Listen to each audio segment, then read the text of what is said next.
అయ్యా జగన్మోహన్ రెడ్డి గారు, జీవో 133 ఏముంది జీవోలో? చాలా క్లియర్గా, in view of the provision envisaged under section 12(1) of APMERC act, ఇందాక నేను చదివి వినిపించా కదండి, ఏపీఎంఈఆర్సీ యాక్ట్ సెక్షన్ 12(1) ప్రకారం to strengthen the existing government hospitals, medical and nursing colleges, construction of new government hospitals, medical and nursing colleges, and for raising of funds the government hereby issue orders to reclassify the competent authority seats of undergraduate course MBBS in government medical colleges.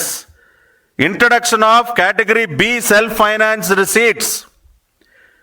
అంటే convener quota సీట్స్ని రీక్లాసిఫై చేస్తూ self financing seats పేరుతో category B management quota సీట్స్కి నాంది పలికారు ఈ GO number 133 ద్వారా.